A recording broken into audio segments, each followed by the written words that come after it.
बूढ़ी माँ। एक बार एक बूढ़ी माँ को उसके बेटे ने एक वृद्धाश्रम में ले जाकर छोड़ा।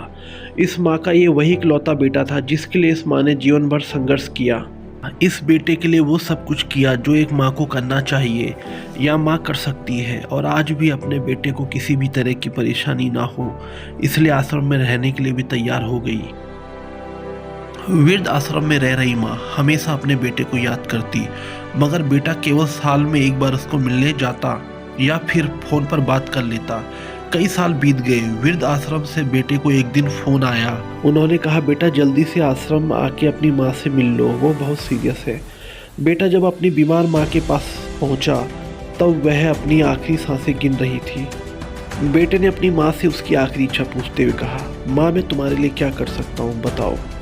माँ ने कहा, बेटा इस आश्रम में गर्मी और मच्छर बहुत ज़्यादा है, यहाँ पर कुछ पंखे लगवा देना। फ्रिज ना होने की वजह से यहाँ पर हम बूढ़ों को कई बार भूखे पेट ही सोना पड़ता है, क्योंकि किसी का दिया हुआ खाना खराब होने से नहीं बच पाता है।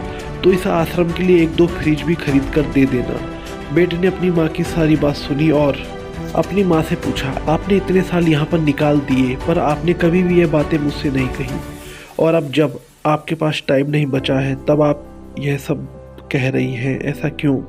माँ ने बेटे को जवाब देते हुए कहा, बेटा मैंने गर्मी और पीड़ा सहन कर ली, लेकिन मुझे पता है जब तेरे बच्चे तुझे यहाँ पर छोड़कर जाएंगे तब तू यह सब सहन नहीं कर पाएगा, इसलिए तेरी सुविधा के लिए मैं तुझे यह सब लगाने के लिए कह रही हूँ। दोस्तों, माँ की ये आखिरी लाइनें किसी भी बेटा या बेटी की आंखें खोलने के लिए सक्षम है।